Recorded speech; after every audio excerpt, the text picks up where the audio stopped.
Due sconfitte in altrettanti incontri non porta fortuna all'Italia Under 21 allo stadio Pierluigi Penzo di Sant'Elena.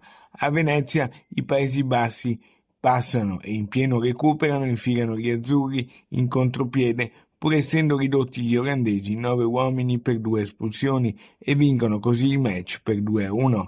È stata comunque festa grande sugli spalti per 2300 spettatori, tra i quali molti ragazzi e bambini, e c'è una favola della serata, quella di Issa Doumbia, il centrocampista del Venezia, esordisce per la prima volta in azzurro, davanti al suo pubblico con la maglia numero 18 della nazionale, scoperto dal direttore sportivo arancio-nero-verde Filippo Antonelli, classe 2003, Doumbia lo scorso anno giocava in Serie C nell'Albino Leffe. Sei contento di aver esordito davanti al tuo pubblico del Venezia che ti ha applaudito a lungo? Sì, no, una grande emozione, appena sono entrato hanno urlato il mio nome ed è stata un'emozione fantastica. Chi dedichi questo esordio?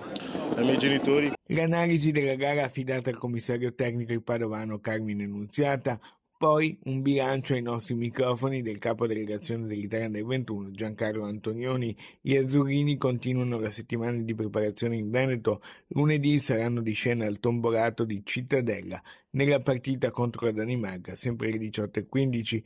Poi a giugno i via agli europei dove ci saranno anche i Paesi Bassi. Sono amareggiato perché comunque potevamo gestire meglio quell'ultima azione perché comunque avevamo fatto una grande gara. Già secondo me ci stava stretto il pareggio e invece così insomma ci rimane un po' l'amaro in bocca. È stato commesso ingenuamente questo gol subito al 93esimo, 9 contro 11, quindi ci ha un po' penalizzato anche la prestazione.